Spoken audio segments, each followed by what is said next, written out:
This podcast is brought to you by Most Valuable Podcasts, leading the league in podcasting entertainment.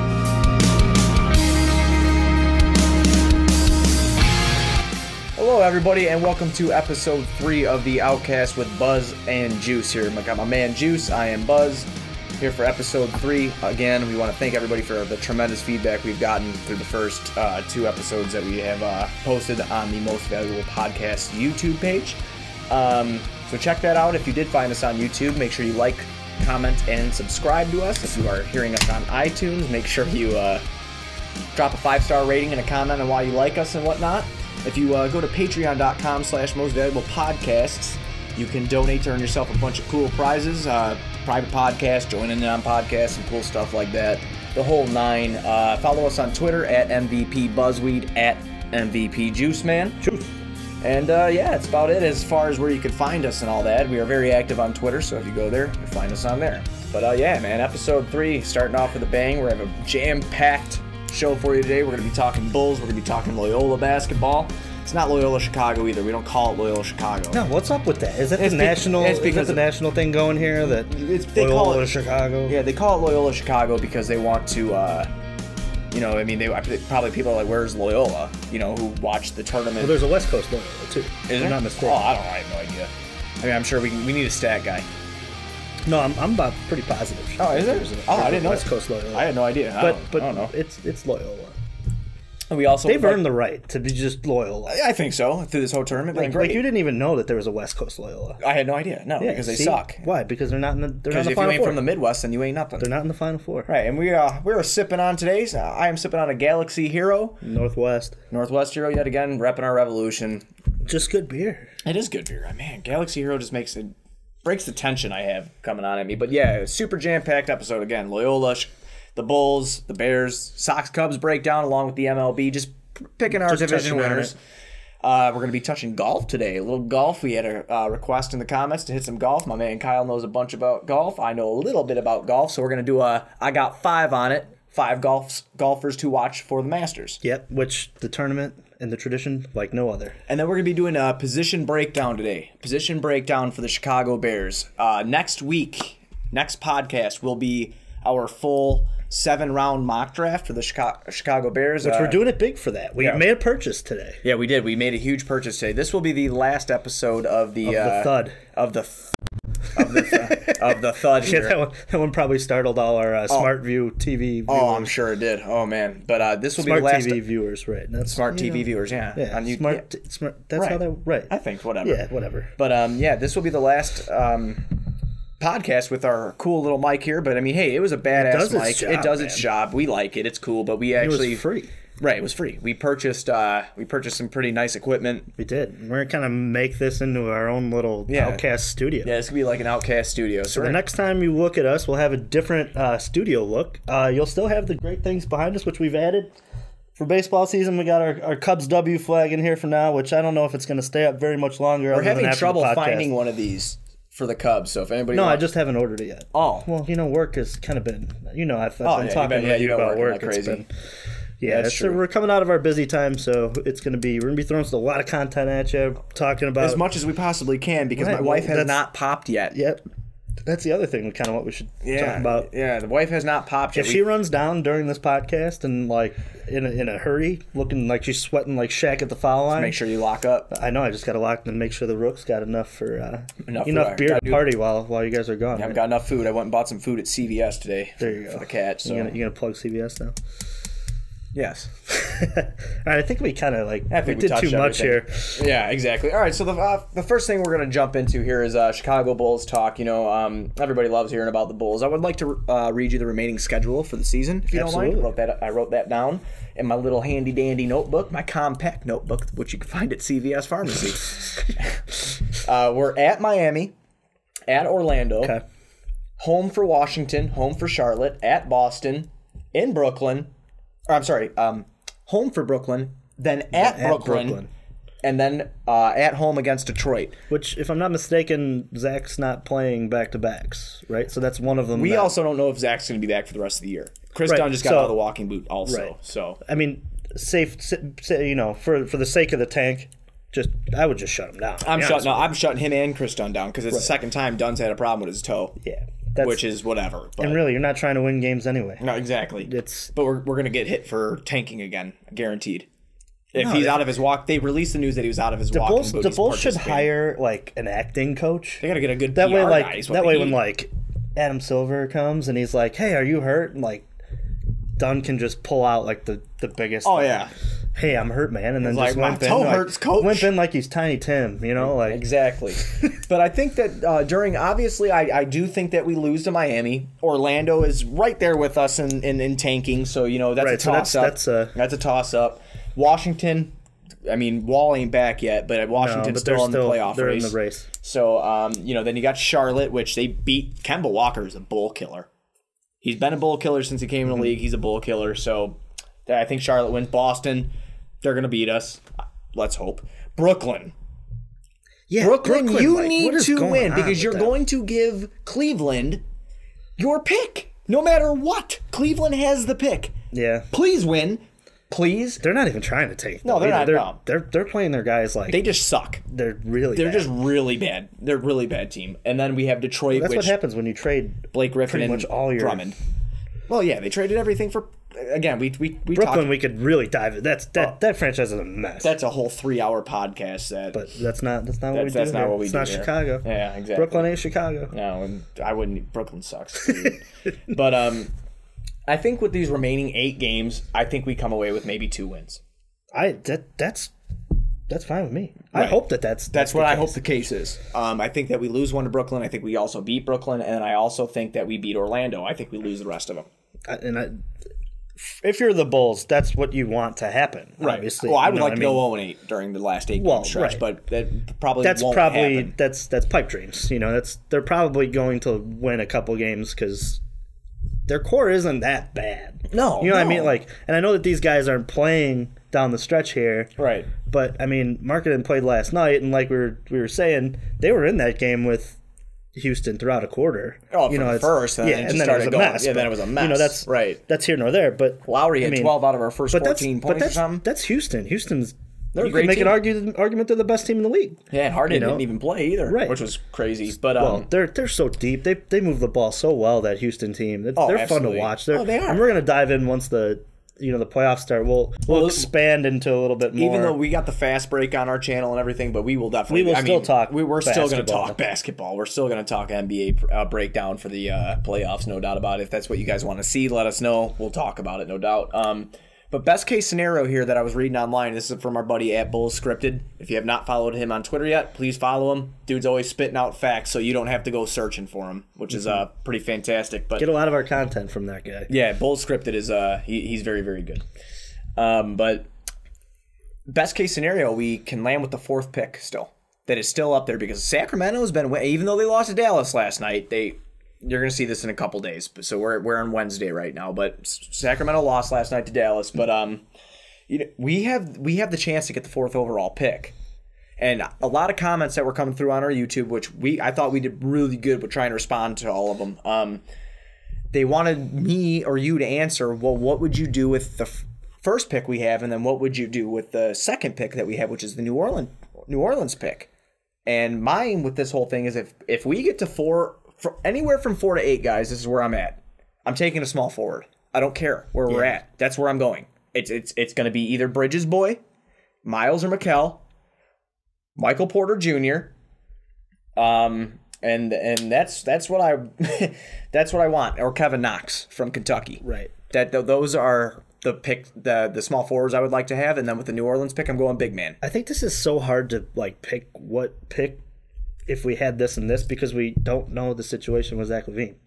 I mean, it's their whole draft outlook changes if they don't have, the want to bring Zach back. Well, because then you're going to go more guard heavy than big man at that point. Well, the more I've seen in the coming days, and even coming back from our last pod about Zach, and for the people that said that we disrespected Zach, that was never what we were trying to do. No, but I think Zach's a great player. I want Zach back. Me too. I want him to come back too. And people just get mad, and that again, I think that I'm finally in a place of peace with my sports love. Is I Man, know. I never thought I'd see you have that either. Yeah, I just know what's going to happen, if it's going to be good, if it's not going to be good, or whatever. But I do want Zach to be back. I do want him to be back, but I think that he needs to know his role. And I'll say that till the end of the day. Know your damn role. Know your damn role and shut your damn mouth, because you haven't done anything. Plug the Rock there. That was the Rock. They got so much to figure out on that team, Yeah, too. they do. There's a lot to figure out. I'm almost at the point where I'm like, pick who you want. Can I give you a little prediction? Go ahead. I mean, and it's an optimistic prediction, so like it's not it's probably 95% sure it won't happen, but it might be cool. So hypothetically, say we do get the 4th pick, and we take MPJ. All right, Be awesome. say New Orleans does squeak into the playoffs. So that's around 18 to 20. If they squeak into the playoffs, yeah, I'm thinking 20. Yeah, 18 to 24, Right. somewhere in there. So I'll put them at 19. Right. Well, okay. 19 to 20. 19 to 20. I think we take Jonte Porter. It wouldn't be a bad move. It wouldn't be. And hey, guess what, LeVar? Oh, man, another brother squad did it before you. I mean, well, the Morris brothers did it. They played for the same team in Phoenix. Not drafted there, though. Not drafted there, though. Not drafted there, but I think that's a really big thing. I actually wrote down a couple big men, if you're interested. Yeah. Robert Williams from Texas A&M. Or was it A&M or Texas Tech? One of the two. I don't give a shit. Stat guy. Yeah, stat guy. Jonte Porter, the reason I really think Jonte could work, and is he going to be a superstar? I don't know. I don't think so. But he's a big that can put his weight on the inside, but he could step out and hit a 3. Right. And a midi. He single-handedly kept Missouri in the game in the SEC tournament. They were obviously eliminated in that game. Right. Michael Porter Jr.'s debut. But he single-handedly kept him in that game. Any player that single-handedly can keep your team in a game at the college level does show some potential. I can't comment too much on John. I haven't watched too much watched Missouri. Jonte? Well, I've watched, obviously, I've watched some Porter stuff. Right. But I haven't really dove real hard into because I wonder if they're just going to package those 2 picks to move up. Because I've always thought that, but I hope not. Because I think that the fail-safe, if they do end up winning a lot of these games down the stretch, is going to be that they're going to package those picks to move up certain spots. And then there's one more, and this guy is flying completely under the radar. His name is Mitchell Robinson. He was in high school last year. Did not go to college. Really? Yeah, he did not go to college. He went to a Western Kentucky thing. He was on the practice, something like that. He went to the practice squad for 2 weeks, packed up his dorm and left. Man, now that guy I really don't know. So then he's ineligible to play for the G League because right. So So he's entered his name into the NBA draft. From what I've read on, it has not been verified yet, but I've read that he is going to. But he is like a Tyson Chandler or a DeAndre Jordan.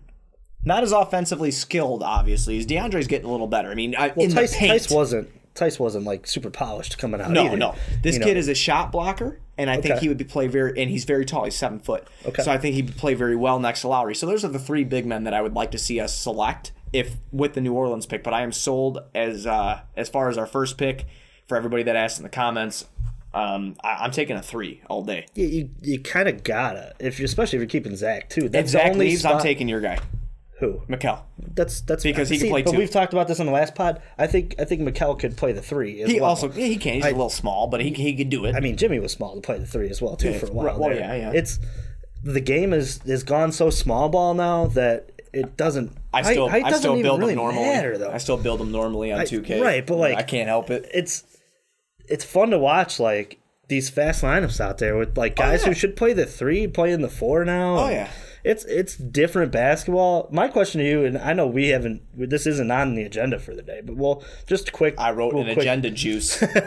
Follow the agenda. Quick, do you think that basketball ever leaves this kind of style? Because obviously, as it transfers into this run and gun 3-point type of game, smaller lineups, do you think basketball ever goes back to the basket game? You're gonna ask back to the basket because we talked about. Maybe we didn't talk about it on the last podcast, but I read a stat that the lowest rated shot due to it's like a 0.8 at the rim. Advanced Stats did a study what the best shots in basketball are. It's the corner 3. For the corner 3. It's the closest 3. And any other 3 is number 2. Right. But they talked about the dinosaur move from away from the back to the basket. And I guess when it comes down to Advanced Stats, the worst shot is the one in the paint. open layup is obviously that's Game. the third one after. Right. But the guarded open, into the post is the worst shot in basketball. I do think we see. I actually do think that we see a back to the basket game come, because I think you're seeing a little bit of it now. And I think that's a good thing to we'll plug this for the YouTube comments as well. Comment below if you think the game ever changes again, and what do you think it changes to? Right. Because basketball Middies back to mid range. Basketball has always been constantly changing, and now we're in the era of moving quick and getting the ball and shooting, not playing. It's shooting threes. It's moving off cuts, playing smaller lineups. I just wonder, well, I mean, if you look does the game go back to if you look at your Embiid and you look at your Cousins, even if you look at your Hassan Whitesides, guys like that, Karl Anthony Towns, these guys are the future of basketball for big men. The reason I say that is because big men back in the day were one-dimensional. They were back to the basket players. Your Shaqs, your David Woods, Robinsons. Right. But you have these centers now, and don't get me wrong, I'm not saying that Cat can back down Shaq. I did not say that. I'm just saying that in this basketball that we're watching now, in this NBA, Cat can post you up and take you to the paint. And I'm not saying that these guys don't have but they hang your out point on the... is so great, though, because they also hang out on the three-point line. They do. They don't... But is that part of the question? Is that part of the offense, or is that because these guys are more comfortable grabbing the ball at the top of the key? Is this truly positionless basketball? I think so. So do I. I think it is too, because really. But does it ever go back to what it used to be? Where's there a true point guard in the league? There's not, because they're all scoring. They're all scoring. They're not point facilitators. Guards. Maybe Russ, and the last one who I think is a true facilitator is Rondo, and he's not doing. But the best ones are scorers. Oh yeah. I mean, your top 5 are all scorers. All your scoring. Stephs, your Kyrie, your Russes, your Wall. Kyrie. They're all. Scorers. Wall is probably the best facilitator out of all of those that we just named. John Wall is a very good facilitator. I can agree with that. But he too looks for his shot a lot, though. Right. It's. I'm just curious to see where the Bulls go. I know it's a positionless league, and we were talking with Mikkel how he could do a 2 or 3, which he absolutely can. Doesn't that kind of impact the draft? Though, if it's positionless league, don't you just take the best available? Right. And that's rather you don't put yourself in a box where you have to pick a 3. Right. Well, you just say, all right, what's the best out of those that's gonna get me to this spot? But obviously, in the Bulls' sake, they're not guarding, or they're not getting a 4. They just picked up Laurie. They are rumored, according to our favorite guy Joe Cowley, that they want Marvin Bagley. That's all talk. And listen, Marvin Bagley, he should technically be a senior in high school this year. Right. He dominated college basketball number-wise. He had a lot of games where he dropped some duds on us. But, hey, everybody does, man. It happens. You're a college kid. It's no problem. I am intrigued to watch Marvin and Lowry play next to each other, but I don't think it works. Yeah. Because there is no defense inside. Well, that's this conversation is so hard because we don't know who's going to be available at 4. As far as that goes, I mean, that's basically what I had for the Bulls today. Keep the tank going on, keep doing what you're doing. I also saw one article on this last thing we'll touch for the Bulls here is that people giving Fred a hard time. Fred's got nothing to work with, guys. But I'll tell you what.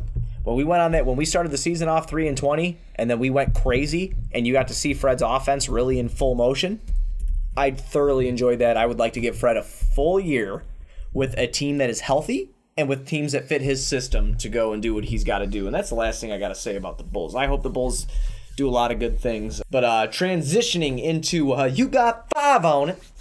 You got 5 on it. Well, I've got 5 on it. I've got 5 on it. Well, I have 5 on it. All right, we're gonna let you go. I didn't even write down my 5 because I'm just. Well, I'm gonna give you mine, and the reason I'm gonna give you mine is now. Is it 5 that you think are gonna be in the? Is this 5 that I have got 5 for the that top I have in the top 5? 15? Okay, that's fair. Because I'm not the most avid golf watcher. Okay. I do enjoy watching golf when you're over. So these are your 5 that you're trying to watch for this week. These are the 5 that I'm trying to watch. Yes. Coming up. Yes. It's not this weekend. It's the weekend after for the Masters. So my number 1 with my you got 5 on it. My number 1 I want to win is Tiger because you're a Tiger fan and always have been. That's that little brother stuff. I want want to make sure your guy wins so you're happy. The second one I got is Phil because I like Phil. I see Phil all the time on SportsCenter, all the time on FS1, all the time on all those other channels, whatever, and he's a pretty stand-up guy. I like Phil. So I hope he does well. I'm looking to watch for him. Bubba Watson.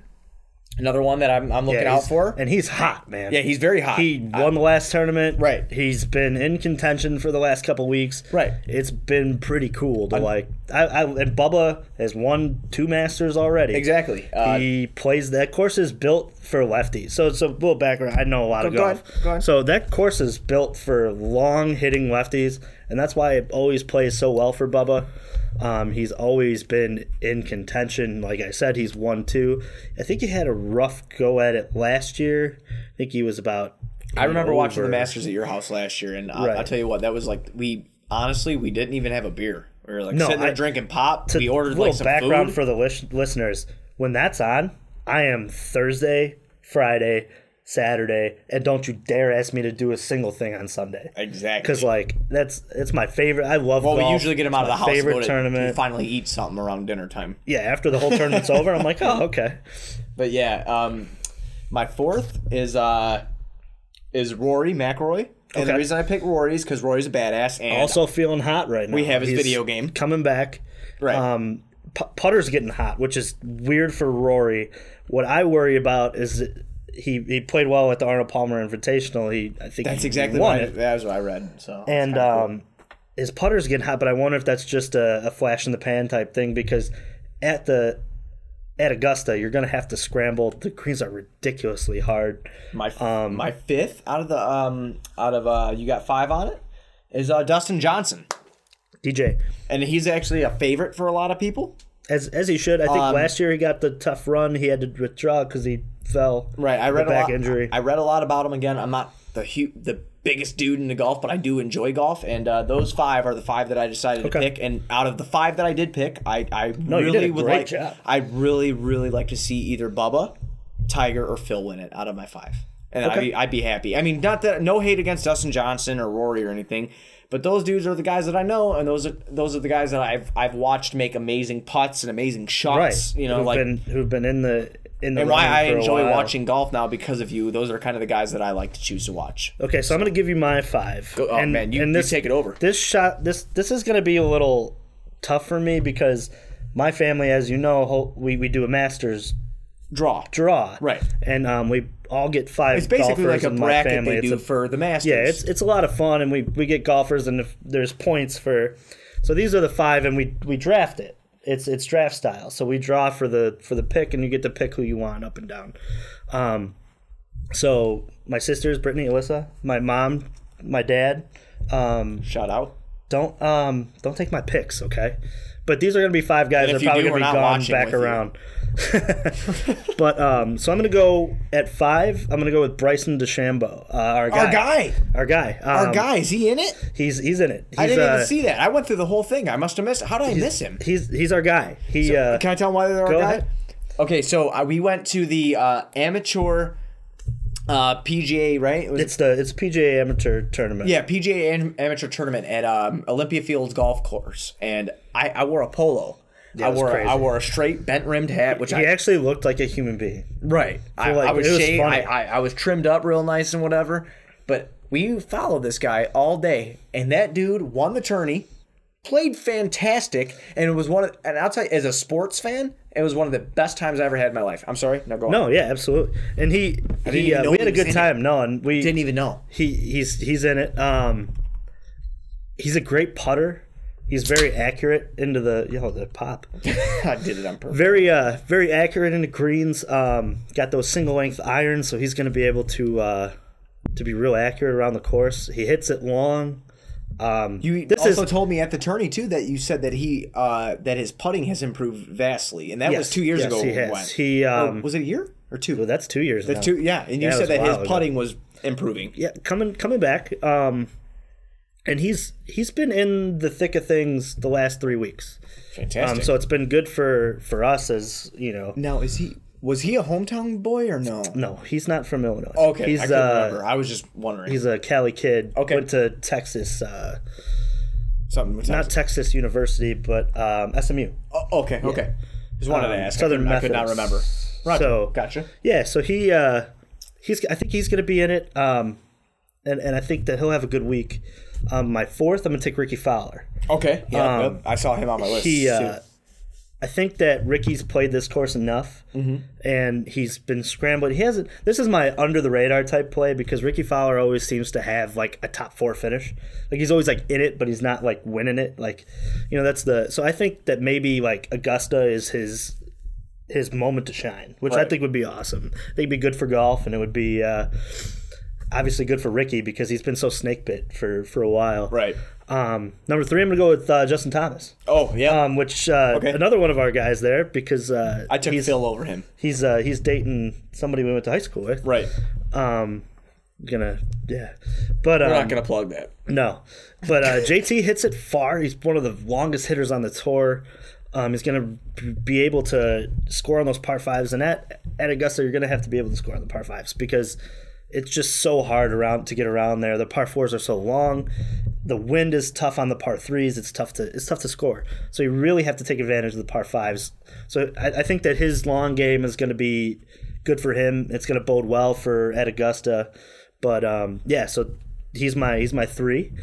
At 2, I'm going to go with lefty. I think lefty Phil Mickelson. I love Phil, man. And that's my dad's favorite guy. My mom and dad are probably going to be like, that's my mom's guy. Yeah, so it's my dad's guy. Phil isn't like, he isn't my guy, but I think that... Oh, your guy, Tiger. Yeah, I think that Phil, he's been around there enough. He's been playing really solid golf. He's got Tiger in the field now to kind of... those two have always had that competition. And the motivation between competition is something that's awesome. People underestimate that. And especially in golf. Like, I've been paying attention to golf, even at the old townhouse that we had. Right. We watched the Masters 2 years in a row there together, and I thoroughly enjoy it. I wish I'd keep up more on it. But it's hard to watch when you don't play too. Well, it's also hard to watch when they're on the weekends. I work almost every weekend. That's true too. And you got a baby coming. You got a lot on the plate. I got a lot on the plate. But so Phil, I'm hoping that Phil shows well. But I'm hoping Phil finishes second, and this kind of translates into my number 1. I'm interested to see Tiger Woods. I want to see what he does too. This is the first year that I actually have faith that Tiger is going to be in contention. And it's strictly because of the putter. He is on fire with the putter. Mm-hmm. He is scrambling around. And like I said earlier, the Masters at Augusta National is a place where you're going to have to scramble. The course is so hard, and the greens are so fast, and par sometimes is a good score. Bogey sometimes is a good score. Right. But I want to see how Tiger reacts to it's the biggest tournament of the year. It's the one he's on his comeback, and it's the one he wants to win. Right. And every single person who walks into that place wants to see him win that tournament. I'm sure. And the guys that are in the field know it too. Yeah. And they have the extra motivation of, hey, I can prove this whole crowd that, Tiger's done. And it's. But so that's my 5. I really hope that Tiger Woods has a good showing. I think a good showing for him would be to make the cut, though. Okay. And I'm not like going to go out and say he's going to win because I don't think he's going to win. Mm-hmm. But my heart wants him to win. Because I think that's like the greatest story for golf, that he comes back from that horrible, obviously the divorce, everything from that he the went pill through. addiction, from the, right. And he's able to win the Masters, and really kind of cement himself as the greatest player. I mean, because Jack has a conversation right now that he's the greatest, and I know me and my dad talk about this all the time. He takes Jack because why? Because Jack has the most majors, right? And Jack won at 50 years old himself. It's easy feat. And the argument with that I have is that Tiger was just so dominant, but he was flash in the pan. He won so many tournaments in a short, obviously from 97 till 2005. Obviously he won one in 2008. He had the back injury, the knee injuries in between that. He wasn't, but like the flash in the pan was that Jack was in contention all the time, right? So. But that's our golf 5? Talk for the week, and the Masters will be awesome. Yeah, for you people that commented and asked for more golf talk, thank you. That really expands what we do here, and that it really expands on what we get educated in. He's obviously very educated in that, and I'm more of the college football, basketball nut case who just lives and breathes that stuff. But, Juice is more of the, obviously, the golf expert. But transitioning into swinging a golf club to swinging a baseball bat. Do you like that? I'm excited for this, that? too. I did. You're getting better. Thanks, man. This is a work in progress with the viewers, with us. I just want you to be proud of me. I am always proud of you. Yes. You woke up this morning. That's how proud I am. Oh, man, I did. I woke up early because my dad called me 75 times. He called you again during this. Oh, yeah. Not enough that you got your own crib and an awesome studio downstairs in it, but your dad calls you still. Well, he loves you. Yeah, I love him, too. He's a good guy. Well, we're going to hop into some baseball talk. From swinging the golf club to swinging the baseball bat. We're going to hit our Cubs and we're going to hit our White Sox. And today we're going to hit our predictions for every division. What we think is going to happen. We're going to dive deeper into our said teams, though. Obviously, as you see, he's got his Sox shirt on. I got my Cubs shirt. Tomorrow is opening day. Yeah, and we will be watching together. Cubs and Sox. 11 o'clock for the Cubs, 3:05 for the Sox. I'm going to have to get up real early to work. Not going to feel good. I'm not going to feel good. It's fine. We're going to do this. But so for Sox talk, getting down into breaking down things, we've done that. We've talked about, prospects. We've talked about your Eloy Jimenez, your Luis Roberts, your Michael Kopech. And your 5 for the year to kind of... Yeah, you're But let's look at this as a team, kind of what you expect to see. My thing for you, for your White Sox... would be there's people who are on the roster that need to improve to stay. Absolutely. So my transition for you, give me what you think the record's going to be, what you would hope to see. Love that. Okay. And then give me kind of a little preview of the guys that are going to be impact to get you there. Gotcha. Okay, so over under 68, I took the over. Okay. I took 75 and 87 for we're going to finish third in the division this year. Okay. Behind Cleveland and Minnesota. My high impact players this year are going to be Yoan Moncada. Okay. Timmy. I'm really hoping we see some special things out of Giolito, and really hoping we see some special things out of Carlos Rodon when he comes back in late June from his injury. Fair. I think that our outfield, I think we say goodbye to Avi Garcia at some point this year and get some more things to bank on, or even an established veteran to come on over for Avi, because if he's going to bat over 300 for a second year in a row or 30, I mean that's trade bait. I don't care what anybody says. To me, you got to get rid of Avi. You got to do it. You got to pray to God that Avi hits like 400 the first month, and you got to think, man. You got Luis Robert down there. You got Blake Rutherford down there. You got Eloy Jimenez down there. You got a lot of people down there, and people, for some reason, from me reading online, they always forget about Blake Rutherford. Mm-hmm. That is a top 50 prospect in baseball, guys. I mean, well, you guys are stacked. He came over in a Yankee trade. That's a big deal. That Keith Law list is like it's like 10 of you guys. Like I think we had 10 it's 10 or 11. Ridiculous. So, which I mean, the Cubs were in that spot. Obviously, the same kind of. My biggest concerns to improve this year. Like I said, we're just touching on it quick because we did that whole segment in our second podcast. Right. But the things to improve on this year. Obviously, we have some prospects, but our things to improve on is going to be starting pitching, because I have no fear that we can hit the ball. Mm-hmm. We can hit the ball. Is going to be starting pitching and bullpen. Right. Those are the things that are going to need to improve. I think you see Carson Fulmer move from a starter this year over to the bullpen. No, that's the $1 million question as a White Sox fan right now. What do you do with Carson Fulmer? He's going to the bullpen. I think he can be a good setup guy. I don't think that they're in that spot yet where they can give up on him just yet. No, I think that's like a next year thing. That's just me calling it. And I think that's a next year thing, though. And I don't know if you should do that this year. I think you should let him pitch as a starter, because you're not trying to. If we're not going to make the playoffs, we're not going to make the playoffs. Guess what? I'm having him as my 4th or 5th all year. Right? No, let him, because that's. I mean, let's face it. A reliever is just a failed starting pitcher. Exactly. That's what every reliever is. Exactly. So, I mean, give him another year. You're not going to contend this year. Exactly. You're not bringing up people to contend yet. I thought 75 and 87 was pretty generous. I think that's a little high. Right. I mean, a lot of people do. I would take 68, to be honest. I think that's the... Under or at 68? At 68. Okay. I still think 75. Because I think that they're going to make a lot more moves to make them worse. Not because... And I think a lot of their games will be like trading a Davidson or something. Yeah, and I think the guys who don't fit. I can see what you're saying. I just what I wrote down for the White Sox was strictly, I had 3 bullet points for it, and one of which was to stay healthy. I think that going into next that's year, a very important thing. Obviously, you don't want any of these guys coming up. Who get obviously Giolito he's had his arm injuries, he's had his issues. I'm just so excited. Every time you say his name, I get excited because when he came up, he had 7 starts last year. He went 3-0. He's your with guy, a 2.83. and he's a huge key to like what your who's guys pitching are going to be. tomorrow for us, right? Yeah, it's Shields. He's terrible. He's like, terrible. The tank is on, man. Yeah, but no, I know. I'm kidding. Right, kidding. it's just roll out some bodies out there and hope. James Shields is going to try to get as many starts that way. Maybe he will not be a starting pitcher by the end of the year. I think he's going to get traded.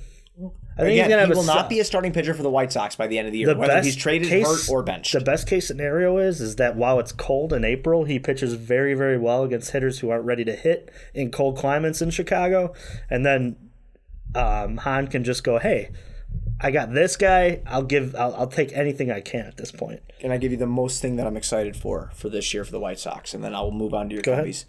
Phase 2.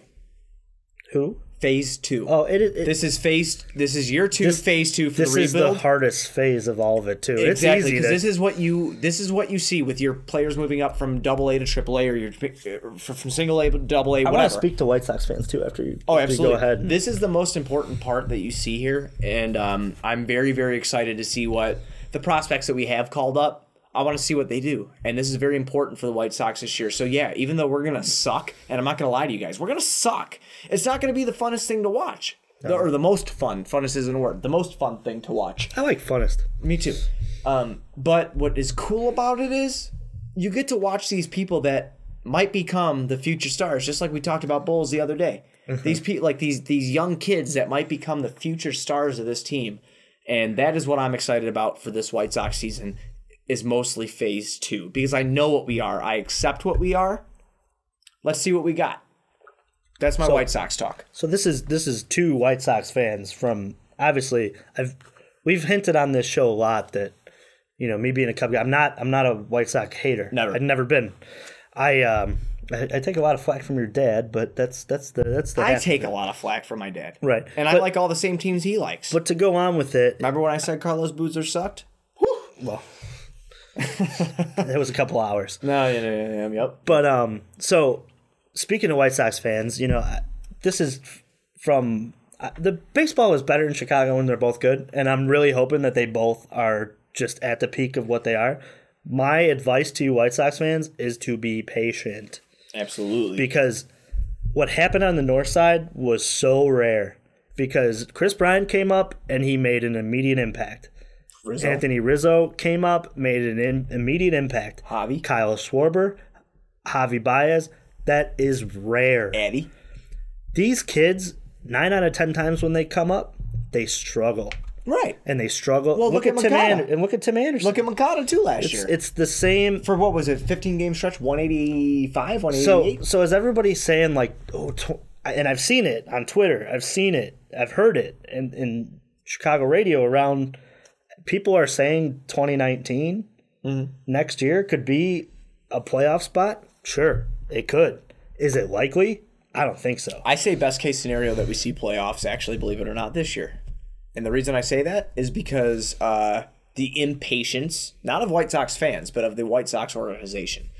The people that run it. But I can't say that about that's not good. No, it's not. For your development. It's not. As a player. And that's why, because like I said, it is just so rare to see your Chris Bryants come up. I said it on pod 2. Come up. I said it on pod 2. What irked me the most was Timmy coming up early and Moncada coming up early. That irked me very, very bad. Just 2 years in a row. Be patient. Because if you let that talent – and I know that they have some guys that are – obviously, we talked Jimenez – is probably going to rip apart AA. He will. I believe he's moving up to AAA Charlotte. Did they put him in AAA? Yeah, I believe they did. But see, I always thought the best pitching was at AA, though. Luis Robert is down with AA right now. See, here nor there. That's why they put him in AAA, though, because they're grooming Eloy to come up here at some point this year. That's why he's in AAA. You have to be so patient. I wouldn't bring him up this year. No. At all.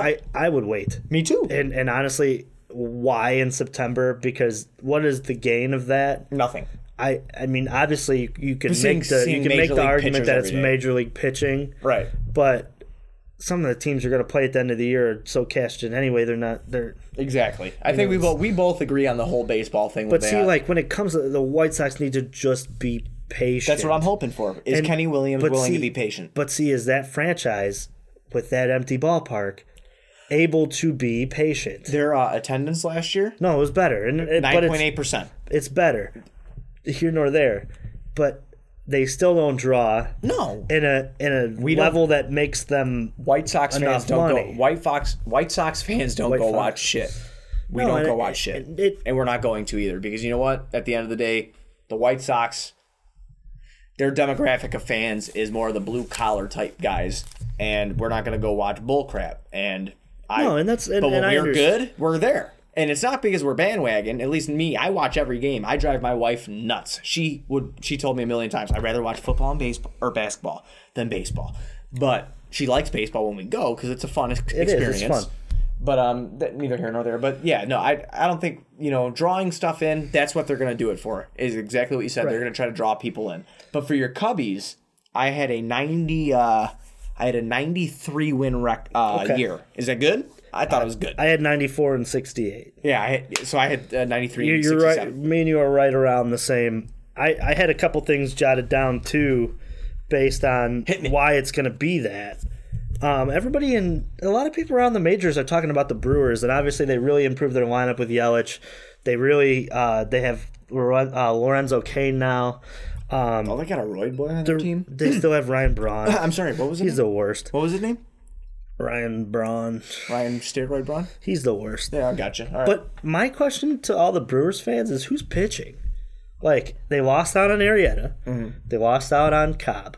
They lost out on Yu Darvish. Obviously, he went to the team that's probably going to win the division. I think they're going to win the division. They are going to roll out with, and I wrote some stuff down about the Brewers starting pitching. Hit me. Chase Anderson is going to be their number one. Okay. And he had an over 4 ERA every year but last. And in the NL, when the pitcher hits, that's not good. No. This is the only year, which was last, he had a great year, and maybe he figured something out. But I think he comes back to himself. Nelson obviously got hurt at the end of the year. Yes, he did. And he is still coming back from that knee injury because it was so gruesome. You don't know what you're getting out of him. Yeah, I did. Yeah. Other Chacon? Who gives a shit? Whatever his name is. This is the first year he had a sub-4 ERA since 2013. Yeah.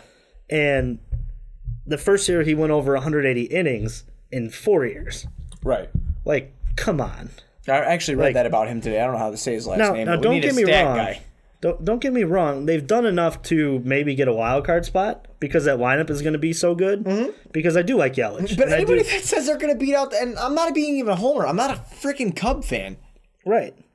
They're not going to beat out the Cubs. No, they're not. The Cubs' starting pitching improved. Their hitting is crazy. And that's the only thing that hasn't improved to the max is the bullpen. Which they're going to throw money at that at the All-Star break. Exactly. Too, and they'll run away with it. We'll see where they're at in the middle of the year. We talked about in the last, maybe Brad Hand's over here. I read another name that's a possibility. Maybe if he's healthy, Zach Britton. Which, if that's the bullpen at the end of it, I'll take that. That's ridiculous. Exactly. But obviously he has to stay healthy. Right. Yeah, obviously the lineup for the Brewers vastly improved. It's going to be tougher for these Cub pitchers to navigate through it, but look at what they're throwing back at them. You have 5 guys who are going to contribute and be competitive with each. If you look at their ERA throughout the spring training, and I know it's spring training, don't take this comment about being spring and run away with it. Crucify the guy. It's been sub 3 for all 5 of them through 90 some innings. Right. That's fantastic. Especially in spring training, because what people these don't guys realize, are not ready they're coming either. off a layoff. Right, they're coming off summer vacation. Right, and the hitters, it's easier for the summer. You know what I mean? Right, it's easier for the hitters to get in a cage and to stay sharp. Absolutely. These guys hit all year now. It's not like these guys are going and these guys are in crazy shape now. Baseball used to be a fat guy sport. It's not as much anymore.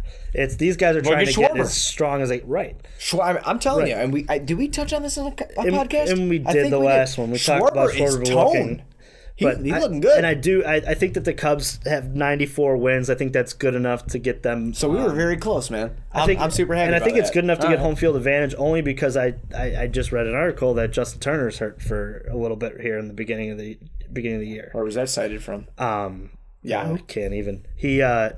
He got hurt. I can't even. I can't wait to go get a taco. Yeah, yeah. No, he got hurt. So he's not going to be. Must have missed that. He's not going to be a part of the team for a couple weeks. Right. I think he's out for a couple weeks. So maybe that kind of gets and obviously the Dodgers are just so strong. They have so much talent. But well, I mean, since you brought up Dodgers, we can go to the NL West then if you want to go. Well, to it's the not NL even West. just the NL West. Can I pick out my winners? No, by all means, go ahead. Divisions. All right, go ahead and go down the run here. I'm gonna go down the run because I wrote them down myself. Okay. So you already got that shit going. Yep. All right. Well, so I'm gonna take out of the AL West champions. It's gonna be Houston yet again. Okay. Can I just throw in one thing? I hate the fact that they're in the AL. Drives me nuts. Drives me absolutely crazy because the White Sox beat them in the World Series. I'm actually really glad that they're not, though, because can you imagine a division if they would have stayed in the Central with the Cubs and the Astros? Oh, for you, yeah, I get That'd be terrible. I get it. I mean, and obviously Houston's a great team. Right. The AL East champions are going to be the Yankees this year with the add-ons that they have had. And obviously the AL Central champions, we already know, it's going to be Cleveland Indians. No doubt about it. My wild cards are going to be Boston and Toronto. Okay. So now I'm going to dive into the NL. I'm going to dive into the NL real quick. I'm just giving everybody my picks.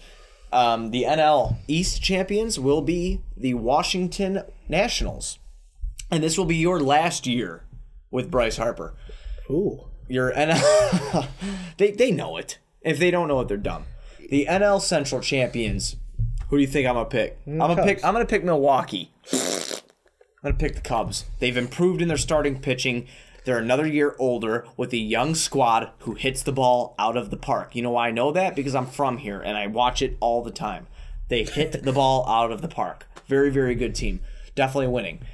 The NL West champions, who other than the Dodgers? Yet again, no doubt about it. And my wild cards are going to be the Mets and the Diamondbacks for that. Oh wow. Okay.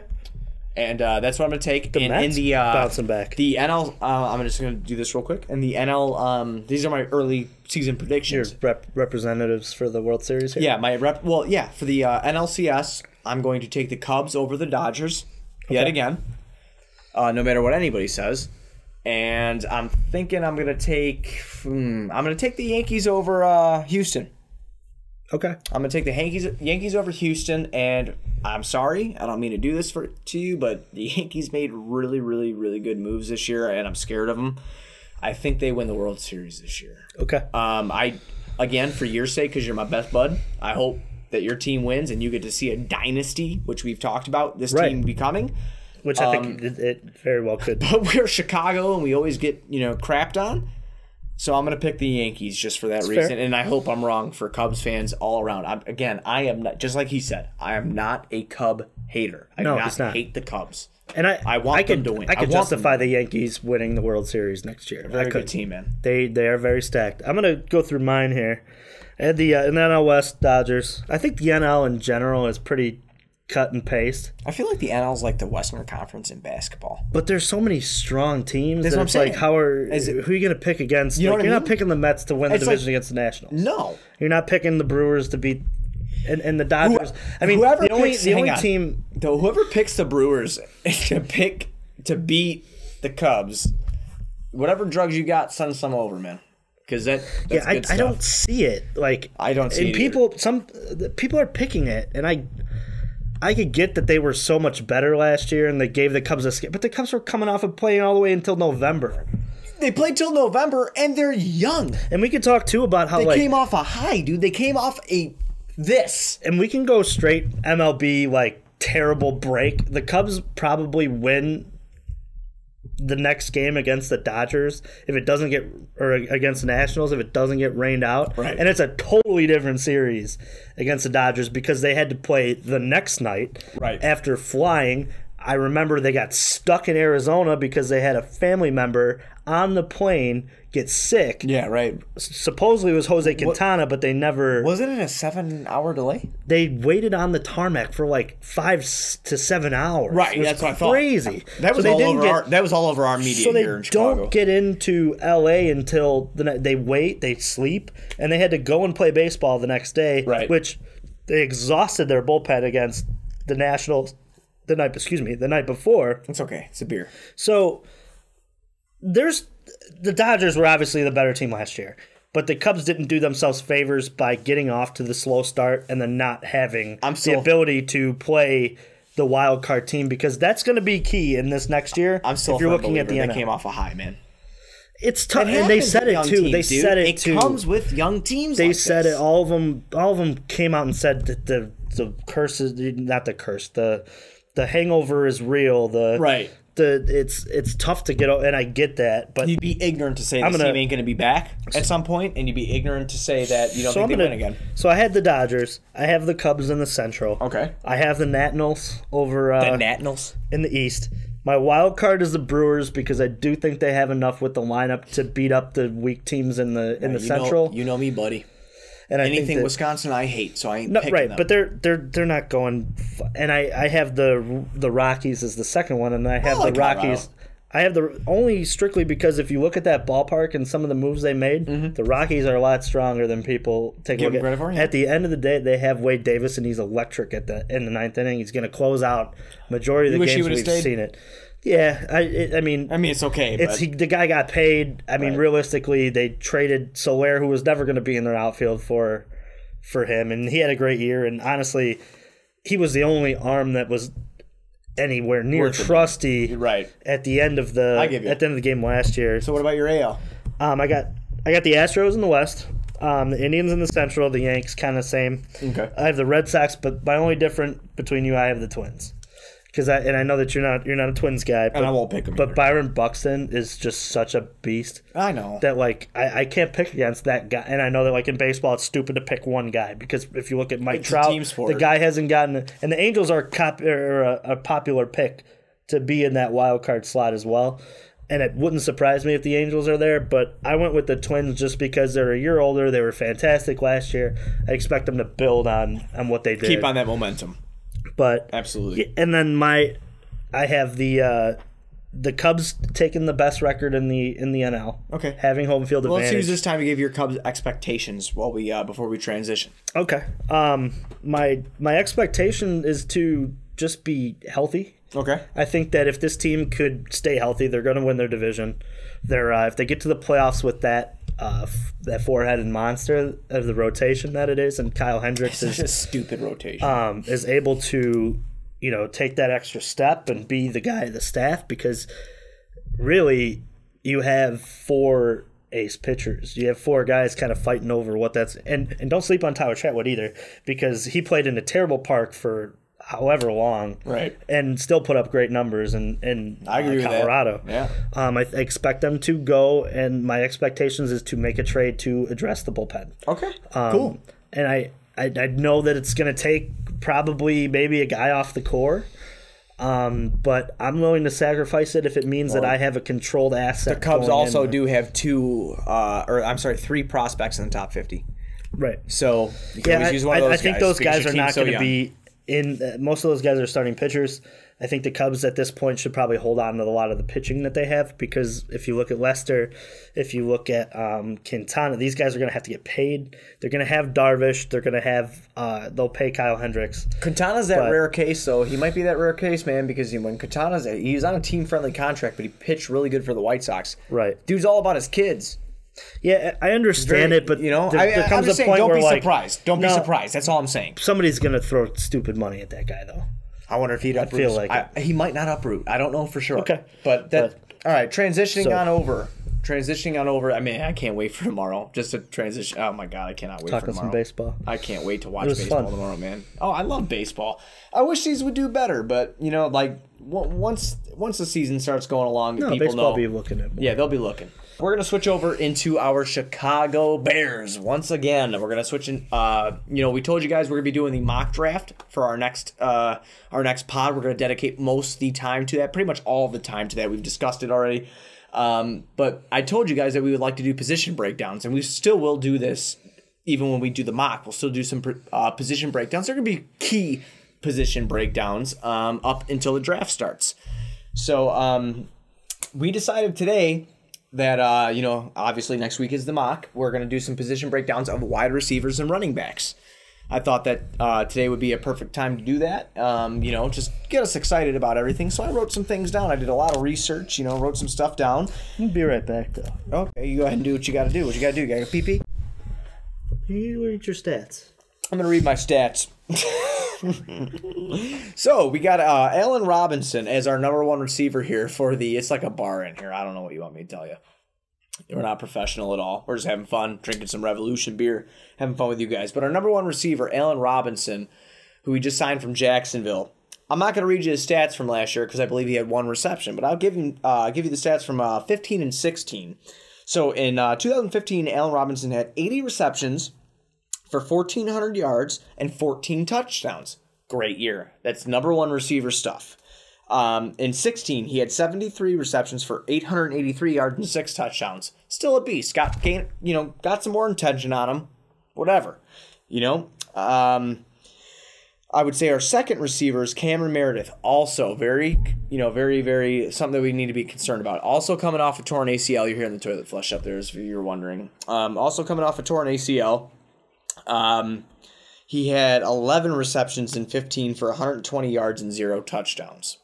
Didn't get a lot of playing time. If you're a Bears fan, he was there and there type deal. In 2016 was the breakout year for him, where he had 66 receptions for 888 yards and 4 touchdowns. That's 2016. The new blood that we have brought onto the team, Taylor Gabriel. 16. Big fan. Yeah, well, right. We're going to skip to 16 for him because he played all last year. Right. So in 16, he had 35 receptions for 579 yards and 6 touchdowns. Your typical slot receiver, that guy that gets you the big plays. He's not targeted at every possession, but he is there and he does make the plays. And in 17, he had a drop off of 33 receptions for 378 yards and only 1 touchdown for Taylor Gabriel last year, which is funny because he actually missed 3 games in 16, and he played every one of them last year for Atlanta. And he went down in and catches and yards. The Falcons' offense wasn't as explosive as it was the year before. Another receiver that I want to tell you guys to be out on the look for is Kevin White. And the reason I bring up Kevin White, and I get a lot of hate for this, even from my friends, whatever, I'm not willing to say Kevin White's not going to be good. He's a 6'3", 219-pound wide receiver with speed behind him and hands. If he could stay healthy, this dude in the rotation of receivers that we have is going to be something to be reckoned with if he stays healthy. But career-wise, nothing great. 21 career receptions for 193 yards and 0 touchdowns. So if he stays healthy, obviously look for him to break out this year. And then my least favorite person I'm going to read off, Josh Bellamy. I'm only reading you last year's stats. 24 receptions, 376 yards, one touchdown. Now, if he's my 5th receiver, I'm not mad about it because Josh Bellamy had some amazing catches last year, but he also had some crucial drops last year. So, as my wide receivers go, that's about it. I look for something out of Allen Robinson, obviously, it be barring staying healthy, and Cameron Meredith being our because I do think that even, Cameron Meredith was a number 1 receiver on this team. Right. And he was developing before he got hurt. Mm-hmm. You add Allen Robinson to that mix, and then a speedy slot receiver like Taylor Gabriel, and then another as your 4th, having a guy with hands like Kevin White, that might be very, very, very hard for other teams to deal with. I agree. I still see the wide receiver position, and I know they won't address it in the early rounds, as maybe something that they address in the draft. I can see he's probably 5th or 6th round. Because the way I see Bellamy, he's a special teamer. Oh, he's so expendable. It's not even funny. And competition at that position is always always warned. I mean, you should always have competition at the wide receiver position. Right. And I think that this is a deep draft when it comes to that position. So maybe in the 5th and 6th rounds, they can acquire somebody who's, works. I see you dropped your phone. I had to use the restroom. 6 times I've dropped it. You've been on a run today. I've been drinking. But, I like the core that the Bears have gotten. We've obviously talked in depth about A-Rob. I think that he's going to kind of transition this offense into maybe blowing the top off of a lot of defenses. Right. That's something that they didn't have the ability to do last year. Mitch didn't really have anybody to throw to. No. None of the positions that we're talking about today and the stats you read, it doesn't make any difference if there's no offensive line. They need to address the offensive line.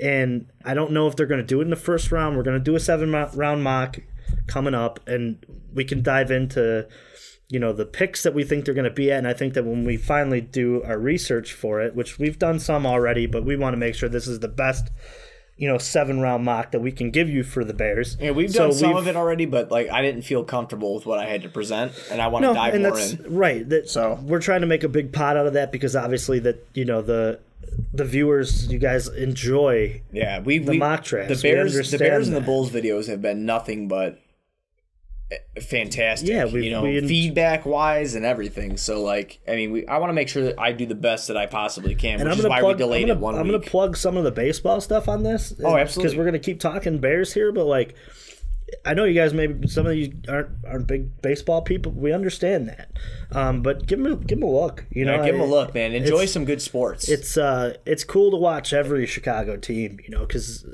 all your friends I'm sure are talking baseball, and you might we'll try to give you some talking points for it. Exactly. So something that you can have to go to your friends and be like, hey, this guy's good. This guy's good. This guy's good. But back to the Bears, I hope that they address the offensive line position because those running backs and wide receivers, they need help. It doesn't matter. They can't. Right.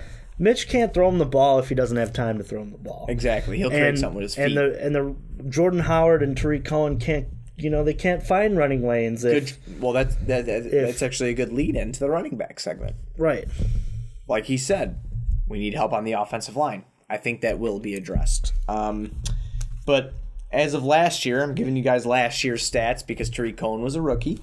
Last year's stats, 1,122 yards for our boy, Jordan Howard. 9 touchdowns on the ground. 23 receptions for 125 yards. Okay. 0 TDs there for receptions, which is fine. Tariq Cohen. Yeah, he can't catch out of the backfield anyway. That's not what he's built for. No, Jordan Howard, no. Tariq Cohen last year, 87 attempts on the ground, 373 yards, which, if you guys know, that's not very good. But 2 touchdowns, okay. This is where he blows you out the water. Tariq Cohen last year, 53 receptions. Awesome out of the backfield. And as a rookie, fantastic. 53 receptions out of the backfield for 353 yards and 1 touchdown. And I wonder what their plan is for Tariq Cohen. I think he's that guy. But are they going to use him in the backfield, or are they going to split him in the slot? Because that's what he was doing a lot at the end of the year. I know it's a Dow Loggins. That's the Dow Loggins offense. I know that Matt Nagy is not going to run. Not Helfrich or Nagy. He's not going to run things, but it's something that they could look at. Because Tariq Cohen is a mismatch when it comes to the slot. I think he's the strongest person on our offense. That kid took so many big hits last year and kept his head up, and he kept moving. He looks just like Kevin Hart to me. You ever look at him? He looks like Kevin Hart. No. He looks like a real buff Kevin Hart. No, I'm not ready. It's fantastic. But no, I think that this year with our wide receiver breakdown and our running back breakdown, I am very, very, very optimistic. It's hard doing this for us right now because the offseason's not done yet. Right. No, there's plenty more. We still have plenty more time to go here. And there's plenty more positions. Right now? March? There's plenty, yeah. We got April, May, June, July, August, and then we get into preseason football. And there's plenty of time and positions to fill for the Bears because there is still I've come to the point in the draft where if they've if they've evaluated a guy better suited, but it's the best position, pick the best position, pick the best player. I'm with you on that. Because I know that there's some talk that they should pick an offensive lineman. They should pick, obviously before they got an A-Rob, there was talk, take Calvin Ridley, take Sutton from. I'm very glad we went and got an established guy, even though coming off an ACL tear. I think that A-Rob, with the optimism that he shows, I'm very excited. There's some talk at the safety position that maybe they take. That still needs to be addressed. Fitzpatrick. Can I say something real quick? What's that? We were not. I'm not being defensive. We were not dissing Amos. No, absolutely not. That guy was elite last year. Yeah, he was great. But graded on Pro Football Focus, he was a 2.3 last year. I think that's 92.3. 92.3. Yeah, not 2.3. We're not hating, terrible. But I do think we can improve. Just because we say that we think we can improve doesn't mean we're hating. My idea with Minkah Fitzpatrick is to have him play the corner. It's not to play the safety position. Okay. And I know that me too. I'm the same. And I know that he can do. I think he could do both. Right. I think that he's big enough to do both. Right. We've talked about the corner position. I think that Josh Jackson is. I like Josh Jackson. I also like Denzel He's a ball Ward. hard. I wouldn't mind saying Denzel Ward's a first-round cornerback. I agree. He's got first-round talent. He's a good player. I've watched enough of Jackson to. Obviously, my sister being at Iowa. Right. I like that kid. And converted wide receiver, they always say that, a cornerback is a failed wide receiver, a guy who can't catch. This guy can catch. This guy was cutting end routes. He was cutting, your outs. He was with every step of the way. And I like corners who think like a receiver.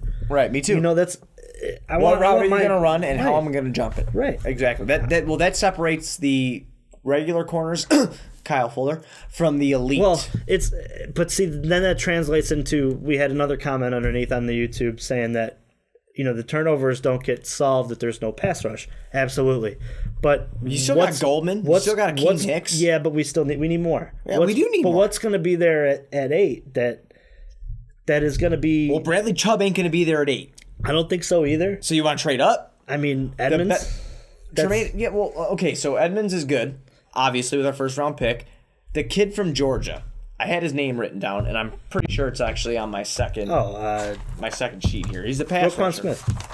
Yeah, was that it? The middle linebacker? No. Oh, pass rusher. Lorenzo Carter from Georgia. Now, is that a second round? That's a second-round pick. Okay. And I thought you were talking about linebacker at that point. I'm so happy I keep my notes. No, he's a pass rusher. He could be an end. Okay. He's a badass. He's fast. Yeah, but see, what we're looking for is an outside linebacker at this point, because in the 4-3 we're going to need somebody to replace what Pernell McPhee was. McPhee was never really on the field, but I'm just saying we kept Timu. We got Kayakowski. We've got the leadership in the linebacker core to be okay. I still would love that beast of linebacker, though. Me too. I want that guy running around making plays. Hey, don't get me wrong, man. If we go in the first round, we take Edmonds. I'd be okay with it. And then we go and we take the kid from Georgia I was just talking about. Yeah, but we need fine. The Bears. The thing is, there's no bad pick if you go lineman, corner, backer, pass rusher. Oh, pass rusher. Okay, yeah. No, there's to not. me there's no bad pick there. Right. Because if you take Nelson, you're protecting Mitch Trubisky. When you buy a car, you buy the insurance. But free agency is still active. Right. But see, this is why this is so tough. It's to so, the what ifs are like. Ask for it. It's so new. And it's too early. But right. But I love the enthusiasm about the Bears. I Absolutely. love it because everybody knows it. Because we're going to be all right. We're going to be a force to be reckoned with.